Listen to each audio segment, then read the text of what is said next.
আসসালামু আলাইকুম প্রিয় শিক্ষার্থী ভাই এবং বোনেরা, আপনাদের জন্য অর্থাৎ বিগত সালের বাংলা প্রশ্ন ব্যাংক একটি একটি ধরে ধরে ব্যাখ্যা সহ কিন্তু প্রশ্ন সমাধান করছি। কারণ এখান থেকে আমি আগের ক্লাসে বলেছি যে 25% কোশ্চেন কমন আসে, সেটা কিন্তু আপনাদের বিস্তারিতভাবে দেখিয়েছি। আপনারা আগের ভিডিওটি দেখতে পারেন। এখন আমরা সমাধান করব 14তম স্কুল কলেজ পর্যায়ে শিক্ষক নিবন্ধন পরীক্ষার সকল বাংলা প্রশ্ন সমাধান করব কলেজের সাথে স্কুল পর্যায়েও। এখানে প্রথম প্রশ্ন হলো বাংলা ভাষার উদ্ভব ও বিকাশ গ্রন্থের রচয়িতা। এর রচয়িতা হলো ডক্টর সুনীতি কুমার চট্টোপাধ্যায়। এটি একটি রিপিট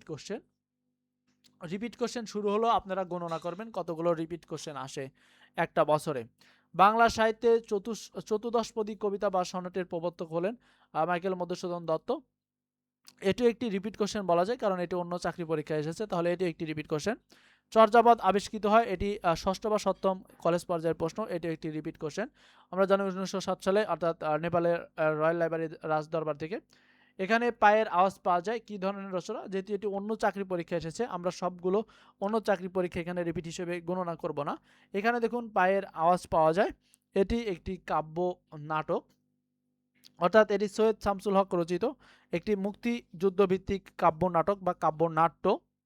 এরপরে দেখুন বাংলা গদ্যের জনককে। বাংলা গদ্যের জনক হলো ঈশ্বরচন্দ্র বিদ্যাসাগর। এটি নিবন্ধনের প্রশ্ন, অর্থাৎ এটি আমরা রিপিট হিসেবে কাউন্ট করব। তাহলে দেখুন 5টার মধ্যে কিন্তু 4টে পেয়ে গেছি, অর্থাৎ 80% কিন্তু আমরা পেয়ে গেছি। এরপরে দেখুন তাসের ঘর শব্দের অর্থ কী? যদিও এটা একটি বাগধারা বা বাগধারা, তাসের ঘর। তাসের ঘর বাগধারাটির অর্থ হলো ক্ষণস্থায়ী। এটি রিপিট আমরা ধরবো না। কোমা এর বাংলা কি? দেখুন কোমা এর বাংলা হলো পাদচ্ছেদ। আমি কিন্তু আপনাদেরকে বলেছি, বারবার বলেছি, যদি 25-এ 2 বা 3 নাম্বার পেতে চান বাংলা থেকে, তাহলে শুধুমাত্র এই জ্যোতিচিহ্ন, বিরাম চিহ্ন বা ছেদ চিহ্ন পড়লেই হবে। প্রিয় ভাই বোনেরা, কোনটি নিত্য সমাসের উদাহরণ? দেখুন এখানে নিত্য সমাসের উদাহরণ হলো অন্য গৃহ হলো একটি নিত্য সমাসের উদাহরণ। কোন বানানটি শুদ্ধ?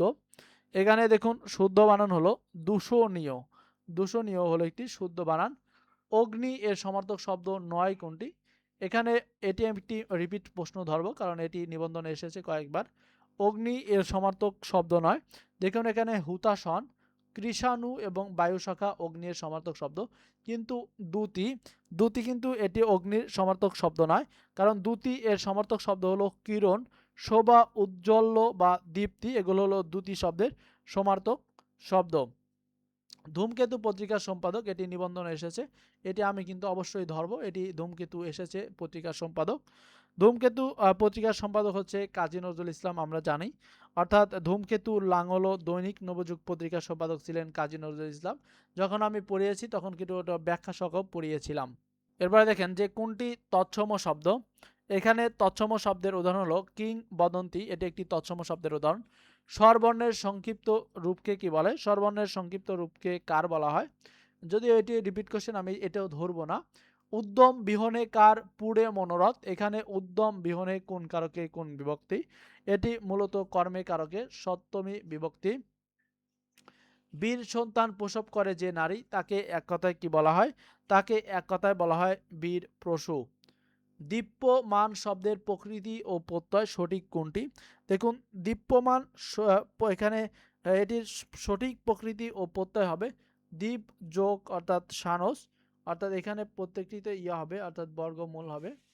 দেখুন তাহলে এখানে দ্বীপ যোগ সানস, এটি হচ্ছে দীপ্যমান। অনেক সময় পিডিএফ লেখার সময় এটি উঠে না, এই জন্য এখানে মিস্টেক হয়েছে। ক্রিয়ার কাল ও পুরুষ ব্যাকরণের কোন অংশে আলোচিত হয়? দেখুন এটি ব্যাকরণের মূলত রূপতত্ত্বে আলোচিত হয়।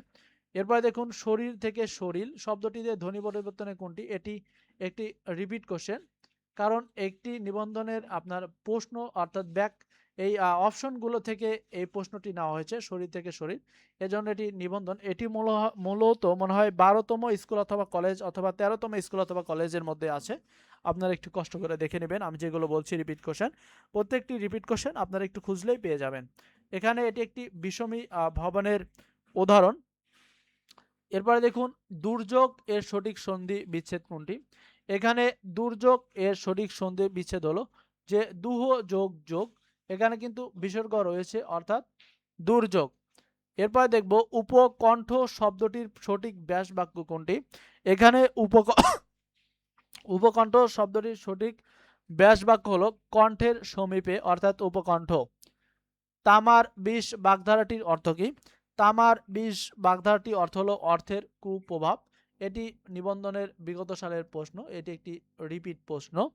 এরপরে দেখুন, প্রথম বাংলা ভাষার ব্যাকরণ কে লেখেন? অর্থাৎ বাংলা ভাষার প্রথম ব্যাকরণ লিখেছিলেন আমরা জানি হলো যে ন্যাথানিয়াল ব্রাসি হ্যালহেড। প্রথম বাংলা অর্থাৎ প্রথম বাংলা ভাষার ব্যাকরণ তিনি লিখেছিলেন। এরপরে দেখব বাংলা ভাষায় সংস্কৃত উপসর্গ কয়টি? আমরা জানি দেশি উপসর্গ মোট 21টি এবং সংস্কৃত উপসর্গ 20টি, অর্থাৎ দেশি জন্য বেশি। আমরা এই ছন্দে ক্লাসে কিন্তু পড়িয়েছিলাম, অর্থাৎ এটিও একটি রিপিট কোশ্চেন, বাংলার রিপিট কোশ্চেন। এরপরে আমরা দেখব উৎপত্তি অনুসারে বাংলা ভাষার শব্দসমূহকে কত ভাগে ভাগ করা হয়েছে? এটিও একটি রিপিট কোশ্চেন, আমরা তখন পড়িয়েছিলাম। দেখুন যে উৎপত্তি অনুযায়ী বাংলা ভাষার শব্দসমূহকে মোট 5 ভাগে ভাগ করা হয়েছে। এরপরে অর্থাৎ এই 5টি কি কি আমরা বলছি। 5টি হলো তৎসম, অর্ধ তৎসম, তদ্ভব, দেশি এবং বিদেশি শব্দ। এরপরে দেখব ইংরেজি শব্দটি কোন ভাষা থেকে এসেছে বা ইংরেজি শব্দটি কোন ভাষা থেকে নেওয়া হয়েছে। ইংরেজি ভাষা শব্দটি মূলত পর্তুগিজ ভাষা থেকে কিন্তু নেওয়া হয়েছে। পর্তুগিজ ভাষার আরও কয়েকটি গুরুত্বপূর্ণ শব্দ বলছি। আনারস, আলপিন, আলকাতরা বা আলমারি, এগুলো হচ্ছে কি পর্তুগিজ ভাষার শব্দ। এগুলো কিন্তু গুরুত্বপূর্ণ প্রশ্ন। এখন আমরা দেখব, দেখুন কতগুলো রিপিট হয়েছে। 1টি, 2টি, আপনারাও গুনবেন, 3টি, 4টি, আমি আর লিখেছি, 8তে রিপিট, 5টি, 6টি, 7টি, 8টি, 9টি, 10টি। 25টির মধ্যে 10টি অর্থাৎ রিপিট কোশ্চেন। তাহলে 25টির মধ্যে 10টি কত পার্সেন্ট আসে বলুন তো? অর্থাৎ এখানে আপনার প্রায় 44 থেকে 46% কিন্তু রিপিট হয়েছে। অর্থাৎ ধরুন 45% কোশ্চেনই কিন্তু রিপিট হয়েছে। 45% কোশ্চেনই কিন্তু রিপিট হয়েছে। তাহলে আপনি বলুন এখন কেন আমি বলি যে 30% হুবহু কোশ্চেন কমন পাবেন? 30 বা 35 বা 40% কেন কোশ্চেন হুবহু কমন পাবেন? বুঝতে পারছেন, কারণ আমি সেখানে প্রশ্ন ব্যাংক পড়াবো, সেখানে আপনাদের বিগত সালের বিভিন্ন গুরুত্বপূর্ণ জব সলিউশন থেকে গুরুত্বপূর্ণ প্রশ্ন পড়াবো এবং আপনাদের যে ফ্রি মডেল টেস্ট এবং সাজেশন দিতে চেয়েছি সেগুলো সলভ করলে 40% প্রশ্ন কমন পাওয়া আপনাদের একদম পানি ভাত হয়ে যাবে। 40% কোশ্চেন কমন পাওয়া কী হবে? পানি ভাত। এটি শুধু ভাই বাংলার ক্ষেত্রে না, এটি ইংরেজির ক্ষেত্রে, ম্যাথের ক্ষেত্রে তো আরও পরিমাণ বেশি। ম্যাথের ক্ষেত্রে এখানে 60% ধরে রাখেন, কারণ ম্যাথের ক্ষেত্রে 60% ধরে রাখেন যে রিপিট প্রশ্ন হয়। আবার ইংরেজির ক্ষেত্রেও 40% ধরে রাখেন যে রিপিট কোশ্চেন হয়। ইংরেজি তো আর রিপিট কোশ্চেন এরকম হুবহু আসে না, সেটি হচ্ছে রুলস রিপিটেশন হয়, অর্থাৎ নিয়ম রিপিটেশন হয়। যেমন ধরুন একটি যে নিয়ম রয়েছে লেস্ট, যেমন লেস্টের একটি নিয়ম রয়েছে, অর্থাৎ সাবজেক্টের পরে যা আসবে 12-এর সাথে আইএনজি যুক্ত হবে। এই কোশ্চেনটি নিবন্ধনে 8 থেকে 10 বার এসেছে, তাহলে এটি কি নিয়ম রিপিটেশন নয়? অবশ্যই রিপিটেশন বলা হয়।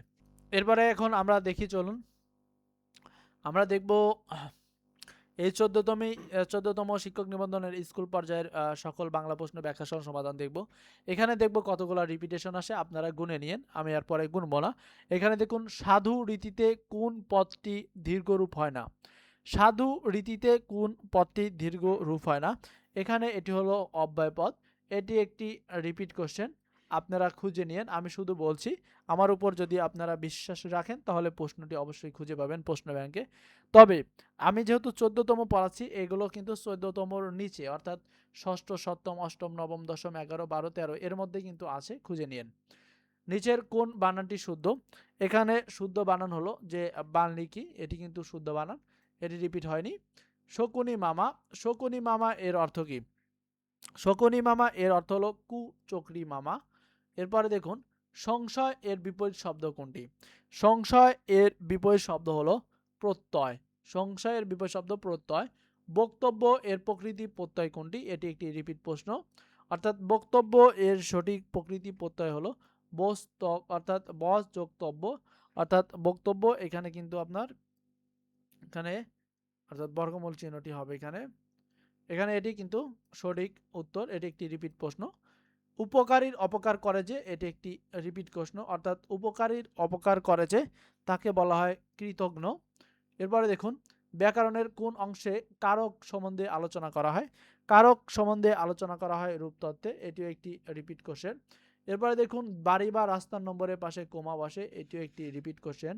সূর্য এর প্রতিশব্দ কোনটি? দেখুন, সূর্য এর প্রতিশব্দ হলো আদিত্য, এটিও একটি রিপিট কোশ্চেন। এরপরে দেখুন, ভিক্ষুকটা যে পিছনে লেগেই রয়েছে, কি বিপদ? এ বাক্যের কি এর অর্থ কি? দেখুন, এ বাক্যের কি এর অর্থ হলো বিরক্তি। দি ফায়ার ইজ আউট বাক্যটির অনুবাদ কি? এই বাক্যটির যে সঠিক অনুবাদ হলো আগুন ছড়িয়ে পড়েছে, অর্থাৎ দি ফায়ার ইজ আউট। বিদ্বান মূর্খ অপেক্ষা শ্রেষ্ঠতর, এটি একটি কড়া রিপিট প্রশ্ন, একবারে হুবহু তুলে দিয়েছে। বিদ্বান মূর্খ অপেক্ষা শ্রেষ্ঠতর, এটি সঠিক শুদ্ধ বাক্য হলো বিদ্বান মূর্খ অপেক্ষা শ্রেষ্ঠ। এটি একটি কলেজ পর্যায়ের প্রশ্ন, হয়তো আপনার সপ্তম বা অষ্টমের এদিকে আছে। নিচের কোনটিতে সাধু ভাষা সাধারণত অনুপযোগী? সাধু ভাষা সাধারণত যে অনুপযোগী, আমরা জানি সাধু ভাষা মূলত যে নাটকে কিন্তু ব্যবহৃত চলে না। এরপর দেখুন, অন্তরঙ্গ এর বিপরীত শব্দ কি? অন্তরঙ্গ এর বিপরীত শব্দ এই অপশনগুলোর মধ্যে এখানে কোনো সঠিক উত্তর নাই। অন্তরঙ্গ এর বিপরীত শব্দ হলো বহিরঙ্গ। বহিরঙ্গ, এখানে রয়েছে রাঙ্গ, এখানে রয়েছে রাঙ্গ, এজন্য কিন্তু এটি হয়নি, অর্থাৎ বহিরঙ্গ। এখানে বানানটি ভুল হওয়ার জন্য কিন্তু এটি হয়নি। এরপরে দেখুন, কোনটি শুদ্ধ বানান মুহূর্ত? এখানে শুদ্ধ বানান হলো গ নাম্বার, ময়ূরস্যু হয় দুগুতরে মুহূর্ত, এটি একটি রিপিট প্রশ্ন। এরপর দেখুন, আমি যেগুলো রিপিট কোশ্চেন বলছি সেগুলো কিন্তু 14 নিবন্ধনের এর নিচে রয়েছে, অর্থাৎ 6 থেকে 13 এর মধ্যেই আছে, আপনারা খুঁজলেই পেয়ে যাবেন, সেটি কিন্তু স্কুল এবং কলেজ পর্যায়ে মিলে, বুঝছেন? এরপর দেখুন, কোন বাংলা পদের সাথে সন্ধি হয় না? আমরা জানি মূলত ক্রিয়া পদের সাথে সন্ধি হয় না। হাতে দুর্বা গাজানো বাগধারাটি অর্থ কি? হাতে দুর্বা গজানো বাগধারাটি অর্থ হলো আলসেমির লক্ষণ। শুভক্ষণে জন্মজার এক কথায় কি হবে? শুভক্ষণে জন্মজার এক কথায় বলা হয় ক্ষণজন্মা। নিচের কোন শব্দটির পুরুষবাচক শব্দ নেই? কোন শব্দটির পুরুষবাচক শব্দ নেই? আমরা জানি ডাইনি শব্দটি একটি স্ত্রীবাচক শব্দ, এর কোনো পুরুষবাচক শব্দ নেই। এরপর দেখুন, নিচের কোনটি সৃষ্টি, এটি একটি রিপিট কোশ্চেন আমি বলবো, কারণ এর আগে যতগুলো নিত্য স্ত্রীবাচক শব্দ পাওয়া গেছে সেখানে ডাইনি আমি বারবার পড়িয়েছি, এটি আমার পক্ষ থেকে রিপিট প্রশ্ন। নিচের কোনটি সৃষ্টি এর প্রকৃতি ও প্রত্যয় কি? সৃষ্টি এর সঠিক প্রকৃতি ও প্রত্যয় হলো সৃজ যুক্তি, অর্থাৎ সৃষ্টি। নিলম্বর কোন সমাস? নিলম্বর এটি কর্মধারয় সমাসের উদাহরণ। এরপরে দেখুন, তিলে তৈল তৈল হয়, এখানে তিলে কোন কারকে কোন বিভক্তি? দেখুন, এখানে তিলে অপাদান কারকের সপ্তমী বিভক্তি। নিচের কোনটি সঠিক? এই জিনিসটা কিন্তু আমি 2টি ভিডিওতে আপনাদেরকে বলেছিলাম, যেখানে সঠিক উত্তর কোনটি হবে আপনারা কমেন্টে জানাবেন, অর্থাৎ এটি কোন বর্ণ। আমি এখানে সঠিক উত্তর বলে দিচ্ছি। এখানে যে প্যাটকাটা মূর্ধন্য স এবং মূর্ধন্য, এই দুটি অক্ষরের সমন্বয়ে গঠিত হয়েছে। তাহলে এটি কি রিপিট কোশ্চেন বলবো না, এটি আমার পক্ষ থেকে রিপিট কোশ্চেন, যেহেতু আমি 2বার আপনাদের কমেন্টের বক্সে প্রশ্নটি দিয়েছি। মৌলিক শব্দ কোনটি? দেখুন, এখানে মৌলিক শব্দ হলো আকাশ। আকাশ একটি মৌলিক শব্দ। আরো কয়েকটি মৌলিক শব্দ বলছি, যে লাল, গোলাপ, ফুল, হাত, মুখ, নাক, এগুলো হচ্ছে মৌলিক শব্দ। এরপরে দেখুন, পেয়ারা কোন ভাষার শব্দ থেকে আগত? এটি একটি রিপিট কোশ্চেন। পেয়ারা মূলত পর্তুগিজ ভাষা থেকে আগত। তাহলে এবারে কয়টি রিপিট কোশ্চেন পেলেন চলুন গুনে দেখি। 1টা, 2টা, আমার পক্ষ থেকে দিয়ে 2টা, 3টা, 4টা, 5টা, 6টা, 7টা, 8টা, 9টা, 10টা, 10টা, 11টা। তাহলে এবারও কিন্তু পাইলেন 11টা। তাহলে এখানে 11টায় কয় পার্সেন্ট হচ্ছে? ধরুন 46% বা 47%। তাহলে কি চান বড় ভাইরা, বলুন কি চান? এতগুলো রিপিট কোশ্চেন কি চান আপনারা? কেন 19তম শিক্ষক পরীক্ষার সময় আপনারা প্রশ্ন ব্যাংক সলভ করছেন না? আমি চেয়েছিলাম এবছর আপনাদের জন্য একটি কোর্স ছাড়বো, কিন্তু ছাড়া হয়নি, কারণ আমার ইচ্ছা হয়নি যে আপনাদের থেকে কোর্স করিয়ে টাকা নেই। আমি কোর্স ছাড়বো, সামনের বছর থেকে ইনশাল্লাহ অবশ্যই ছাড়বো। কিন্তু এবছর আপনাদেরকে দেখিয়ে দিচ্ছি যে আসলে এইভাবে 46%, গণিতে 60%, ইংরেজিতে 40%, তারপরে বিজ্ঞানে 30%, এই কোশ্চেনগুলো রিপিট হয়। আপনার চাকরি পাইতে ভাই কত পার্সেন্ট প্রশ্ন সমাধান করা লাগবে বলেন তো? আপনার চাকরি পাইতে 200-র মধ্যে সর্বোচ্চ ধরুন, সাবজেক্ট ওয়াইজ তো 130 থেকে 160-এর মধ্যে সকল সাবজেক্ট আলাদা কিন্তু চাকরি পাবে। তাহলে ভাই কত পার্সেন্ট হচ্ছে? 130 হচ্ছে কত? 65%। এটি হচ্ছে 65% নাম্বার থেকে কত হচ্ছে? 80% নাম্বার। 80% নাম্বার 2-একটা সাবজেক্টে যাবে, এত নাম্বার উঠবে না।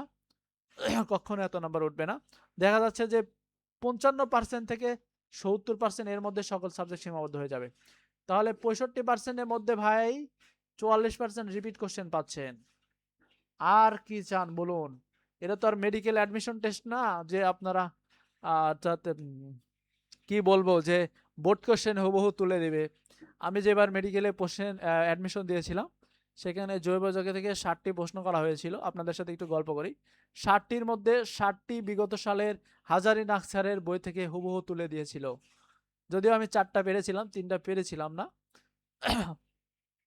যাই হোক, বিগত সালের কথা না বলি।